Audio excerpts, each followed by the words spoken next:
अब इसमें कुछ कुछ दिक्कतें हैं, और दिक्कतें क्या है कि यार सर्कल को ऐसे तोड़ेंगे तो नहीं। सोचो कि अगर आपने A1 और AN को सेलेक्ट कर लिया दोनों को एक साथ, तब दिक्कत हो जाएगी। दिक्कत क्या होगी कि सर सर्कल में तो अल्टीमेटली जुड़ेंगे ना, तो उस टाइम तो A1 AN साथ में आ जाएंगे, तो फिर आप उस टाइम ये वाली साइड को सेलेक्ट कर रहे होंगे, और ये तो रेगुलर पॉलीगन की साइड है और पेंटागन की साइड भी होगी। ये आप नहीं चाहते, ये गलती हो रही है, इस गलती को माइनस करते हैं। ये चीज़ हमेशा 0 है 0 से बड़ी, ये चीज़ हमेशा 0 है 0 से कम, दोनों मिलेंगे कहाँ पर, 0 पर ही। यानी कि 2y - 1 0 होना चाहिए एंड cos x की वैल्यू भी 0 होगी। Hello hi, this is Sudarshan Viragi, so welcome to my YouTube channel. आज के इस वीडियो में अपन जो है मोस्ट रिस्पेक्टेड 50 क्वेश्चंस जो जेईई मेंस 2022 के लिए कर रहे थे, आज अपन उसका जो है आखिरी पार्ट करने वाले हैं, यानी कि क्वेश्चन नंबर 41 से लेकर क्वेश्चन नंबर 50 तक जो है आज अपन करने वाले हैं। ठीक है भाई, चलिए शुरू करते हैं। तो question number 41, the distance of the point 1, -2, 3 from this plane which is measured parallel to this line. एक पॉइंट का प्लेन से डिस्टेंस निकालना, परपेंडिकुलर डिस्टेंस नहीं निकालना है, एक लाइन के पैरेलल डिस्टेंस निकालना है। मैं आपको थोड़ा सा डायग्राम में समझा देता हूँ कि आप यूँ समझें कि भाई ये प्लेन है अपना, है ना, जिसकी इक्वेशन दे रखी है अपने को x - y + z = 5। ठीक है, और यहाँ पर आप समझे कि एक पॉइंट दे रखा है विच इज 1, -2, 3। इसकी डिस्टेंस निकालनी है, परपेंडिकुलर डिस्टेंस नहीं, इस लाइन के पैरेलल। तो लेट्स से अगर ये लाइन ऐसी है तो लाइन की इक्वेशन लिखी which is x/2 = y/3 and z/-6। ठीक है, तो इस लाइन के पैरेलल तो बेसिकली ये डिस्टेंस निकालनी। लेट्स से अगर ये पॉइंट A है और ये पॉइंट B है, तो ये distance AB is required which is parallel to this. अपने काम करते हैं, लाइन AB की इक्वेशन लिखने की कोशिश करते हैं। लाइन AB की जो इक्वेशन होगी, line is passing through 1, -2 and 3। ये तो लाइन की इक्वेशन लिखने का तरीका।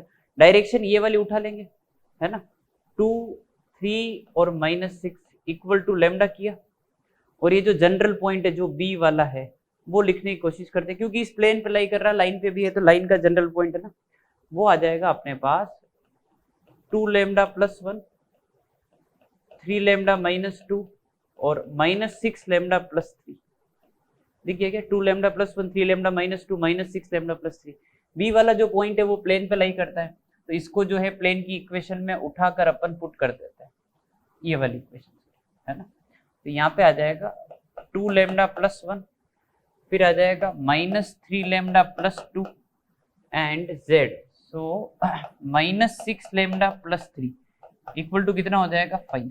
ठीक है, 9 एंड 7, सो 2 एंड -9 है ना, सो -7 लैम्डा, 1 × 3, 3 × 3 6 = 5। लैम्डा की वैल्यू कितनी आ गई, 1/7। जैसे लैम्डा की वैल्यू 1/7 आई, आई थिंक अपने को बी वाला पॉइंट क्लियर हो गया। तो बी वाले पॉइंट की अगर मैं कोऑर्डिनेट की बात करूं, है ना, तो जो बी वाला पॉइंट है वो आ जाएगा 1/7 पुट करो वहां पर, यहाँ पे कितना आएगा 2/7 + 1, वो आ जाएगा 9/7। यहाँ पे पुट करो 3/7 - 2, है ना, सो आई थिंक ये आएगा 3/7 - 2, तो 3 - 14 -11/7, और यहाँ पे आएगा 6/7, सो 21 - 6 15/7। ठीक है भाई, ये तो हो गया अपने पास ये पॉइंट। एक्चुअली पॉइंट नहीं निकालते फिर भी चल जाता, एक काम करते हैं, अपने को ए बी तो निकालना है, तो अपने काम करते हैं कि ए बी डायरेक्ट ही यूज करते हैं। लैम्डा की वैल्यू अभी पुट नहीं की लेट से थोड़ी देर के लिए, अपन डिस्टेंस से अप्लाई कर देते हैं।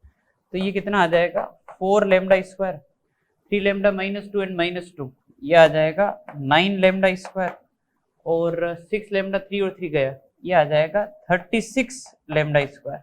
हाँ ये बेटर है, क्योंकि इसमें थोड़ा सा अपन लैम्डा की कैलकुलेशन में नहीं घुस रहे, अभी तो लैम्डा की वैल्यू पुट नहीं कर रहे। ये दिख गया ना 49 लैम्डा स्क्वायर, ये आ गया अपने पास 7 लैम्डा, और लैम्डा की वैल्यू अब पुट कर दो, ये बेटर है। तो आंसर जो है कितना आ जाएगा अपने पास। ठीक है, ऐसा एक और क्वेश्चन होता है, अगर आपको याद हो तो, एक पॉइंट का लाइन से डिस्टेंस निकालना है प्लेन के पैरेलल, तो वो डायरेक्शन लिख के प्लेन के नॉर्मल के साथ डॉट 0 कर देना। एक उल्टा क्वेश्चन होता है ना, वो भी ध्यान रखें यहाँ पर। चलिए जी, question number 42, P and Q are two statement and this negation of p and q is logically equivalent to। Mathematical reasoning का क्वेश्चन है ये, है ना। अपन ने क्या किया, इस नेगेशन को अंदर डाला, तो ये फर्स्ट वाला क्या हो जाएगा p, और ये एंड है ना, ये और बन जाएगा, यहाँ पर नेगेशन ऑफ q आ जाएगा, ठीक है। And this is p and q। तो एक काम करते हैं, ट्रूथ टेबल बनाने से अच्छा है कि मैं एक काम करता हूँ, थोड़ा सेट थ्योरी से भी दिखा देता हूँ, ट्रूथ टेबल से तो आप कर ही लोगे। तो देखो पहले इस पार्ट को दिखाया, तो आप यूँ समझे कि भाई P एंड Q, तो दो सेट दे रखे हैं P और Q, P एंड Q ये वाला पोर्शन है, ठीक है। और इसकी बात करें तो आप समझें कि भाई ये P है, ये Q है, और P के साथ नॉट Q ऐड करना है। तो देखो ये तो अपना P है ना, ये Q है, यहाँ पर भी ये P है, ये Q है, P तो आएगा ही आएगा, ये तो P पूरा आ गया अपने पास, और नॉट Q मतलब Q को छोड़कर, तो ये पूरा बाहर वाला पोर्शन जो है वो आ जाएगा यूनियन में। तो ये जो पूरा मार्क कर रखा है ना, ये जो है ये वाला पोर्शन है, और इधर वाला पोर्शन है। अब अपने को दोनों का एंड लेना है, दोनों का कॉमन पोर्शन क्लियरली दिख रहा होगा, ये जो बीच वाला पोर्शन है वो इधर भी है, दिख गया आई थिंक। तो इसका जो इंटरसेक्शन वाला पार्ट है P और Q का, वो ही कॉमन पार्ट है, वो ही इन दोनों स्टेटमेंट के बीच का इंटरसेक्शन है। और इसको यहाँ पर कैसे दिखाओगे कि सर ये P एंड Q है, ऐसे भी कर सकते हैं। इसमें आप कंफर्टेबल नहीं है तो आप ट्रूथ टेबल बना लें, वो भी बेहतर है, ठीक है। चलिए जी आगे बढ़ते हैं नेक्स्ट। तो अगला क्वेश्चन है, अ ladder rest against a wall at an angle alpha two the horizontal level, its foot is pulled away from the wall by distance of a। एक काम करते हैं, डायग्राम साथ साथ बनाते ही रहते हैं। तो भी आप ऐसे समझे कि ये कोई अपना वॉल है ना, और यहाँ पर अपन ने एक लेडर बना दिया जो अल्फा पर इंक्लाइंड है ना, अल्फा विथ हॉरिजॉन्टल एंगल, ये एंगल 90, इसकी लेंथ L बोल दिया। अब क्या है, it's foot is pulled away from the wall, ठीक है, आगे खिसका रहे हैं डिस्टेंस A से, तो ऑब्वियस ही बात है ये पोर्शन नीचे आएगा। तो अगली बार डायग्राम जो है कुछ ऐसा बना देंगे अपन, ठीक है। ये एंगल जो है वो बीटा है ना, ये रखो बीटा। तो आगे कितना खिसकाया है वो डिस्टेंस की बात करें तो वो डिस्टेंस है A, और नीचे कितना खिसकाया है उस डिस्टेंस की बात करें तो वो है B। एक बार वापस पढ़ लेते हैं, pulled away from the wall through a distance A so that it slides a distance B, right? Fine, okay भाई। तो ये भी L है और ये भी L है, लेडर की लेंथ तो सेम रहेगी। अगर मैं अल्फा वाले ट्राइंगल पे बात करूं तो आपको समझ में आ रहा होगा कि ये जो लेंथ है वो है L का साइन वाला component, that is L sine alpha. अगर मैं इस लेंथ की बात करूं तो again it is very clear that this is L sign beta. अगर मैं इस पूरे लेंथ की बात करूं, है ना, तो ये है L कोस बीटा। अगर मैं इस लेंथ की बात करूं तो ये है L कोस अल्फा, ठीक है भाई। अब अपन A और B देख लेते हैं, B की बात शुरू करते हैं। तो B जो है वो कितना है, L sine alpha minus L sign beta, और अगर A की बात करें तो वो है L cos beta minus L cos alpha, ठीक है। अब अपन दोनों को डिवाइड कर देते हैं और ऊपर sine C minus sine D apply कर ही लेते हैं। So 2 cos c plus D by 2 and sine of c minus D by 2 divided by cos c minus cos d, 2 sin c plus D by 2 and d minus c, so it would be alpha minus beta by 2। ये term गया और ये 2 से 2 गया है ना, cos by sine coat हो गया। So B by A is cot of alpha plus beta by 2, ठीक है भाई। क्या पूछा है, A पूछा है ना, तो A की जो वैल्यू है इधर ले जाओ, कोट को यहाँ पे लेके आओगे अपॉन में कोट, फिर ऊपर उछाल लो 10, B 10 of alpha plus beta by 2। समझ में आ रही बात है ना, ठीक है। चलिए जी अगले क्वेश्चन में बढ़ते हैं। क्वेश्चन नंबर 44, A1 A2 से लेकर AN are vertices of a polygon of side N, number of pentagon, pentagon के लिए 5 वर्टाइसेस लेने पड़ेंगे, can be constructed by joining these vertices such that none of the side of polygon is also the side of pentagon, है ना, वो 36 है, तो n बताना। बहुत फेमस क्वेश्चन कह सकते हैं, क्योंकि लीनियर पर अभी ये सवाल जो है एडवांस पे आया था, ये सर्कुलर में पूछ रखा है। तो मैं अपनी प्रॉब्लम जो है रीफ्रेम कर लेता हूँ। आपके पास n लोग हैं, उसमें से आपको 5 को सेलेक्ट करना है such that no two are conjugative. Conjugative हुआ तो जो पॉलीगन की साइड है वो पेंटागन की साइड भी हो जाएगी। समझ गए ना बात को? मतलब ऐसा कुछ डायग्राम बना हुआ है, ऐसा आप समझे, कुछ कुछ बना हुआ है, यूं ऐसे ऐसे कुछ कुछ चल रहा है ये। ऑल्दो ऐसा तो नहीं होगा, पर ऐसी डायग्राम बना के बता रहा हूँ मैं आपको। तो A1 A2 A3 AN A4 ऐसे करके चलता जा रहा है ना, और ये वापस यहाँ पर AN आ जाएगा। ठीक है, अच्छा, तो आपको इसमें से 5 उठाने हैं, कॉन्जुगेटिव नहीं उठाना है, क्योंकि अगर आपने A1 A2 दोनों ले लिए तो फिर ये साइड को आप पिक कर लोगे, और ये साइड पेंटागन की हो जाएगी, ये साइड पॉलीगन की भी है, वो आप नहीं चाहते। So no two are conjugative.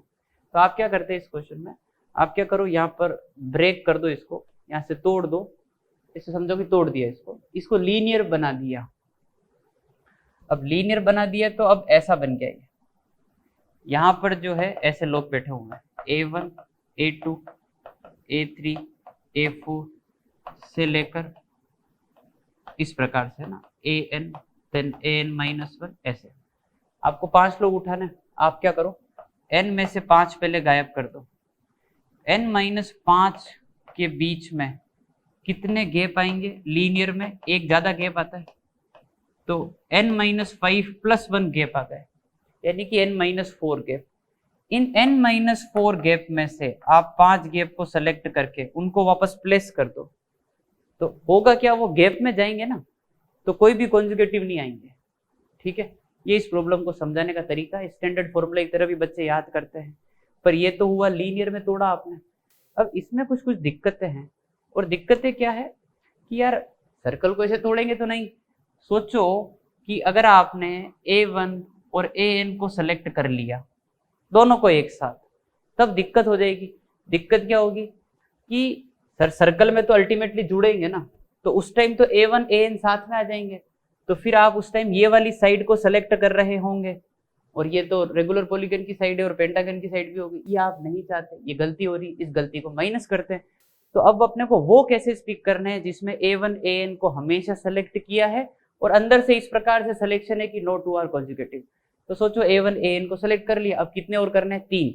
अब A1 को सेलेक्ट किया तो फॉर श्योर ये सेलेक्ट नहीं हुआ है, और फॉर श्योर ये AN-1 सेलेक्ट नहीं हुआ है, तो अब अंदर कितने बच्चे? अंदर बचे n-4। सेम फंडा अप्लाई करेंगे, n-4 बचे सेलेक्ट। अब कितने करने? 3 और, इसमें से 3 हटाओ, कितने बचे? n-7। ये कितने गैप प्रोड्यूस करेगा? n-7 + 1, है ना, इतने आ गए अपने पास गैप। ये कितना हो गया? n-6। उसमें से 3 गैप को सेलेक्ट करके उन 3 को डाल दो, गए वो गैप में, कोई भी कॉन्जुगेटिव नहीं है, और A1 AN सेलेक्ट कर रखे अपन ने, वो साथ में मिलाने पे गलती हो गई, ये माइनस कर दिया अपन। ठीक है, जैसे ही अपन ने इस गलती को माइनस किया, आंसर अपने को कितना दे रखा? 36। यहाँ से अपने को n की वैल्यू निकालनी है। उम्मीद करता हूँ कि ये n की वैल्यू आप आराम से निकाल लेंगे। ठीक है, आप ऑप्शन से भी जा सकते हैं, और अगर सोल्व करने में दिक्कत आती है, पावर 4 5 में इक्वेशन जाएगी, तो सामने जो भी नंबर लिखा हो उसको फैक्टराइज करके देख लेना, है ना, वो ऐसा आ जाएगा n × n-1 n-2, तो इधर 12 11 10 ऐसे देख के कर लेना कि n की वैल्यू 12 है, ऐसा सेट करना पड़ेगा। बाकी आप इट इज बेटर कि आप ऑप्शन चेक कर लें। ठीक है भाई, ओके, है ना, आगे बढ़ते हैं। द कोफिशिएंट ऑफ x की पावर 53 इन दिस एक्सपांशन, इस वाले के अंदर ये सीधे लिखा हुआ जनरल टर्म है बाइनोमियल का, 100 CR a की पावर n-r b की पावर r, तो ये है a + b की पावर n, ये अपना एक्सपांशन है, विच इज x - 1 की पावर 100। इसमें से आपको जो है 53 वाला चाहिए, तो 53 इसके ऊपर जाएगा, है ना, तो 100 C 53, एक थोड़ा सा ध्यान रखना, उस टाइम इसके ऊपर 47 जाएगा पावर -1 के ऊपर, तो इफेक्टिवली बार माइनस साइन प्रोड्यूस होगा। ठीक है ना, ये थोड़ा सा अपन ध्यान रखें, आसान सवाल है पर गलती ना कर दें अपन। ठीक है, ऐसे भी देख सकते हो 100 C 47 ही 53 होता है, एक ही बात है वो।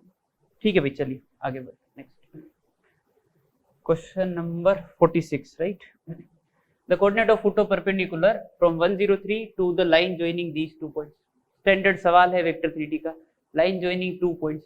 तो अपन एक काम करते हैं, ये अपन ने लाइन बनाई, ये अपना B वाला पॉइंट, ये अपना C वाला पॉइंट, ठीक है, 4 7 1, और ये आ जाएगा 3 5 और 3, और फुट ऑफ परपेंडिकुलर सोच ले अपन की, चलो यहाँ से निकाल रहे हैं, है ना, और ये पॉइंट है 103, ठीक है। कोई फॉर्मूला वगैरह अपन याद नहीं करते इसका, अपन सीधा प्रोसेस ही फॉलो करते हैं। लाइन BC की इक्वेशन लिखनी है, x - 4 y - 7 z - 1 divide divide divide 3 - 4 - 1 5 - 7 - 2 3 - 1 2 equal to lambda. मान लो फुट ऑफ परपेंडिकुलर n है, जनरल पॉइंट लिख लिया, तो जनरल पॉइंट के कोऑर्डिनेट क्या आएंगे, -λ + 4 -2 लैम्डा + 7 2 लैम्डा + 1, ये आ गया। अपन ने an वेक्टर लिखा और उसका जो डॉट है with BC which is -1 -2 and 2, कितना कर दो 0, बात खत्म। लिखते हैं भाई, -λ + 3, समझ गए ना बात को, 2 लैम्डा + 7 -0, तो -2 लैम्डा -2 लैम्डा + 7 और 2 लैम्डा + 1 -3, तो ये आ जाएगा 2 लैम्डा -2, ठीक है, 1 -3, ठीक है। इसका जो डॉट है -1 -2 और 2 0 कर दो, अपन मल्टीप्लाई कर दे, लैम्डा -3 4 लैम्डा -14 और 4 लैम्डा -4, कितना होना चाहिए 0, 4 4 1 9 लैम्डा 17 एंड 4 21, लैम्डा की वैल्यू आ गई 7/3। वंस यू गेट लैम्डा की value 7/3, problem over.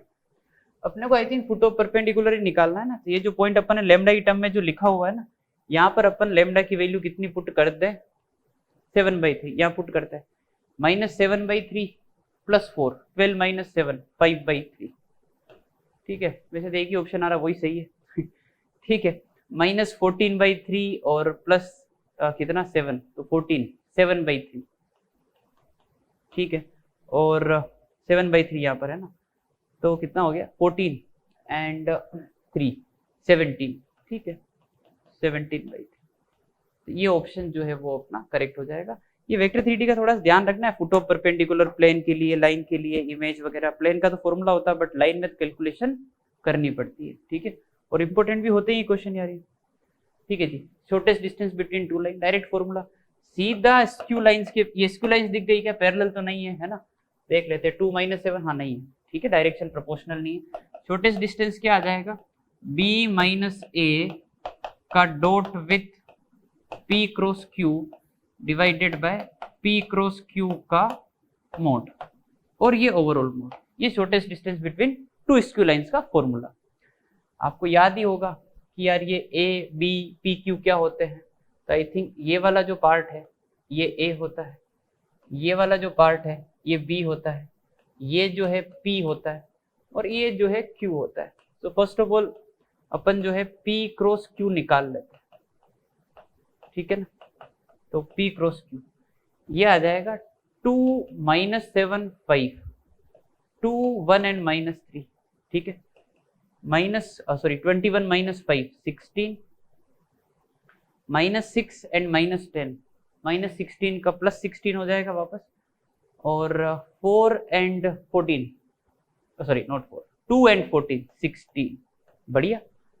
P cross Q जो है कितना आ रहा है 16 16 16, समझ गया ना, मतलब 16I 16J और 16K यहाँ डाल देते हैं, तो ये आ जाएगा 16 16 16, B माइनस है, इनको माइनस करना, -1 -3 -4 1 एंड 6 15 16 हो गया, 9 एंड 9 0 हो गया, ठीक है, बढ़िया है, डिवाइडेड बाय ये आ जाएगा 16√3 इसका मोड, ठीक है ना, ये सॉल्व करना है, तो 16 × 4 64 एंड 56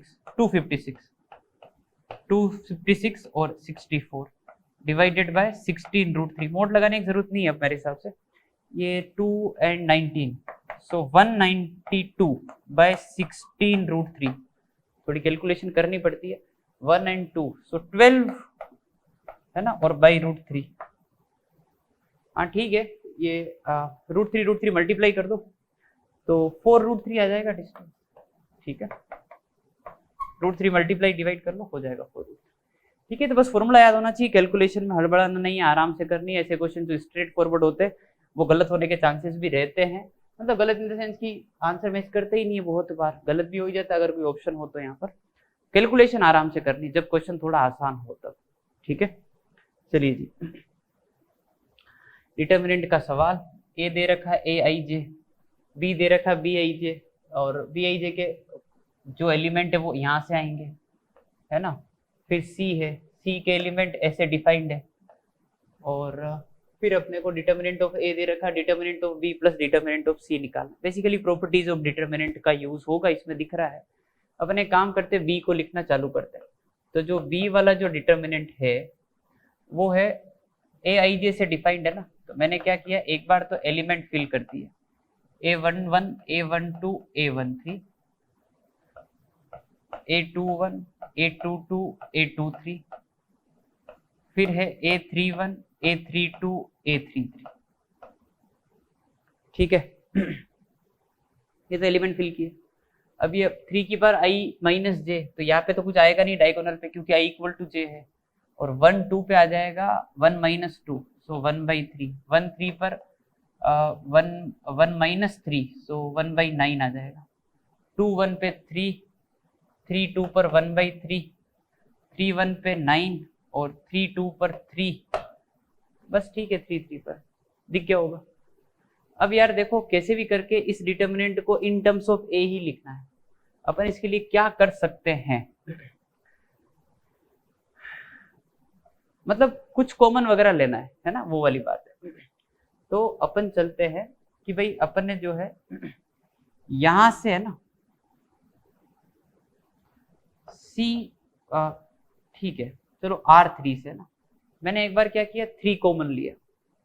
अब अगर मैंने 3 कॉमन लिया तो बाहर आ जाएगा 3, और इस जगह कितना हो जाएगा, 3 टाइम्स A31, फिर आ जाएगा A32, यहाँ पे आ जाएगा 1/3 A33।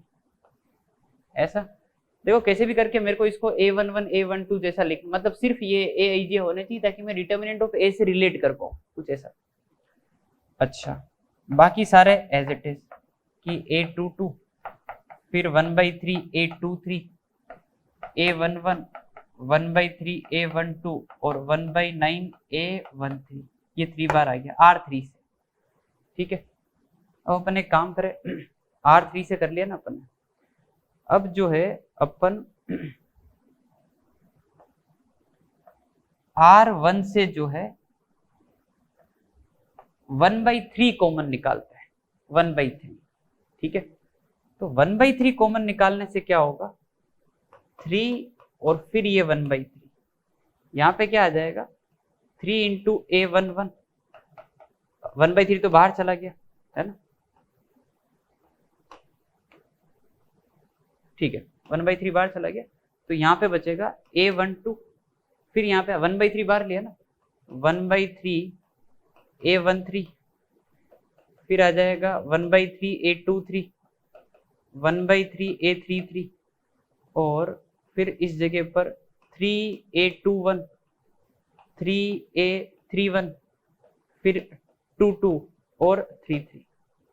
I hope now it is very much clear कि अगर यहां से मैंने 3 बाहर निकाल लिया और यहां से वापस मैंने 1/3 बाहर निकाल दिया, तो 3 1/3, 3 1/3, वो तो 1 ही हो गया। अल्टीमेटली जो डिटर्मिनेंट ऑफ B है, यहाँ से अपने को ये समझेगा कि वही जो है डिटर्मिनेंट ऑफ CB है। समझे बात को? ठीक है, जो डिटर्मिनेंट ऑफ B है वही डिटर्मिनेंट ऑफ C है, और डिटर्मिनेंट ऑफ A की वैल्यू 2 है, तो डिटर्मिनेंट ऑफ B भी कितना होगा, 2 ही होगा।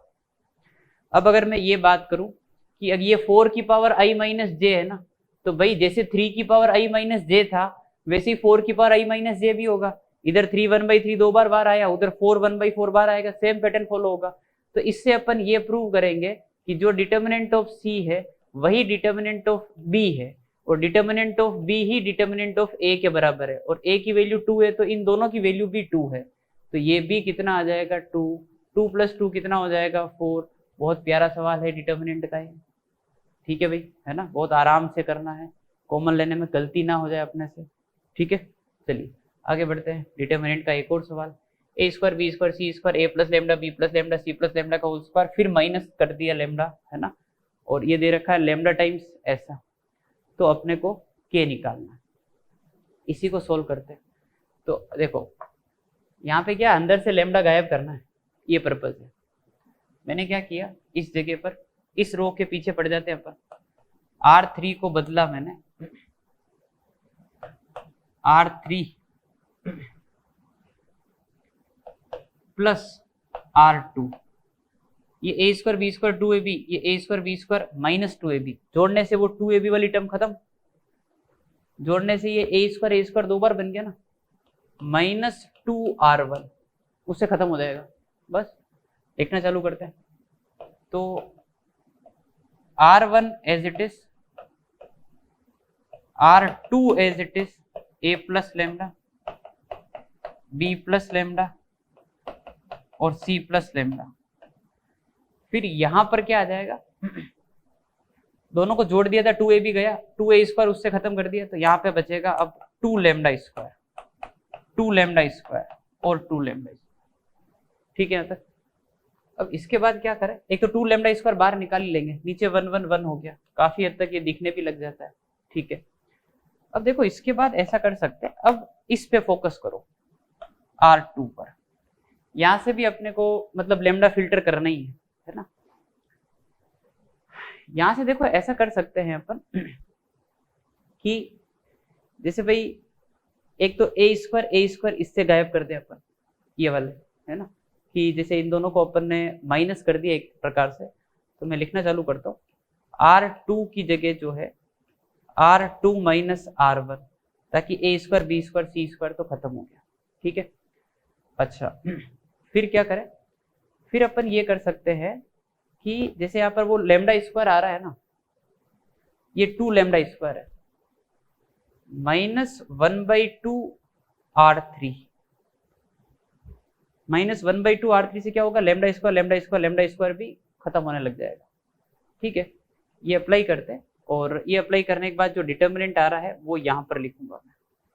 तो देखो A square B square C square यहाँ पर as it is, 2 lambda square 2 lambda square 2 lambda square यहाँ पर एज इट इज, ठीक है। यहाँ बात कर लेते हैं जिसमें चेंज हो रहा है, इन दोनों को माइनस किया, ए स्क्वायर गया, इसको हाफ करके माइनस किया, लेमडा स्क्वायर गया, तो बच क्या रहा है, फिर बच ये रहा है कि 2a लेमडा, फिर है 2b लेमडा और 2c लेमडा, खत्म। अब अपन क्या कर सकते हैं इसके बाद, 2 lambda 2 lambda 2 lambda second row से बाहर, 2 लेमडा स्क्वायर थर्ड से बाहर, तो ये आ जाएगा 2 लेमडा स्क्वायर, और यहाँ पर है ए square B square C square then ABC then 1 1 1, ये पूरा मिलाकर जो है कितना हो गया 4 लेमडा क्यूब। इसको कंपेयर करना है इससे कि इस जगह पर कितना है 4 लेमडा क्यूब, लेमडा हटा दो और के की वैल्यू कितनी हो गई 4 लेमडा स्क्वायर। समझ गए बात को, अच्छा सवाल है ना। बच्चे इसमें जो है बहुत बार लेमडा वगैरह की वैल्यू पुट करके भी कर लेते हैं, ठीक है, फिर ऑप्शन में भी सेट करते हैं, ABC भी मानते हैं, थोड़ा दिक्कत रहती है, कभी कभी ऑप्शन सेम आ जाते हैं, ठीक है, फिर अलग वैल्यूज पुट करनी पड़ती है, ये तरीका भी ठीक है, ये बेटर है ना। ठीक है जी, आगे बढ़ते हैं, आखिरी सवाल, the number of ordered pair x and y satisfying this equation. दिख रहा है कि एक ही इक्वेशन में 2 वेरिएबल सोल्व तो हो गए नहीं, अपर बाउंड लोअर बाउंड पे क्वेश्चन है ये, तो अपन फिल्टर करते हैं, y एक तरफ लिखा, so 4y square minus 4y is equal to -2 cos square x minus sine square x, ठीक है। इधर होल स्क्वायर कंप्लीट किया तो अपन ने जो है 1 ऐड किया, उधर भी अपन 1 ऐड कर देंगे तो -2 cos square minus sine square plus 1 ये बन गया अपने लिए 2y माइनस 1 का whole square, 1 minus sine square is cos square and -2 cos square and cos square minus cos square, समझ गए ना भाई, ये तो cos स्क्वायर बन गया, -2 + 1। ये चीज हमेशा 0 है 0 से बड़ी, ये चीज हमेशा 0 है 0 से कम, दोनों मिलेंगे कहाँ पर, 0 पर ही, यानी कि 2y - 1 0 होना चाहिए एंड cos x की वैल्यू भी 0 होनी चाहिए। यही पॉसिबिलिटी, बस y की वैल्यू कितनी आ जाएगी, हाफ, x की वैल्यू कितनी आ जाएगी, π/2 और 3π/2। क्यों, 0 से 2π के बीच में देखना है। ऑर्डर्ड पेयर कितने हो जाएंगे, 2, हाफ कॉमा π/2, हाफ कॉमा 3π/2। ठीक है भाई। So this comes to the end of this most expected 50 question for JEE Main 2022 वाली सीरीज। उम्मीद करता हूँ कि आपको ये सीरीज बहुत पसंद आई होगी, है ना। आपने सारे क्वेश्चन जो है अच्छे से सोल्व किए होंगे और आपकी तैयारी भी अच्छी चल रही होगी, है ना। तो जेईई मेंस में जाने से पहले अपन जो है 1-2 बातों को और ध्यान रखें। मैथमेटिकल रीजनिंग, सेट थ्योरी, है ना, हाइट एंड डिस्टेंस, इनके क्वेश्चन को हल्के में ना ले, 2-3 क्वेश्चन आ ही जाएंगे मिलाकर पूरे में से। एक बार अच्छे से रिवाइज कर ले, इंटीग्रेशन, डिफरेंशिएशन, वेक्टर 3D के जितने भी फॉर्मूले हैं वो अच्छे से पढ़ के जाए। बाकी आप अच्छे से तैयारी कर रहे होंगे, मेरे को कुछ ज़्यादा बताने की ज़रूरत नहीं है। ठीक है भाई। सो बाय बाय, टेक केयर।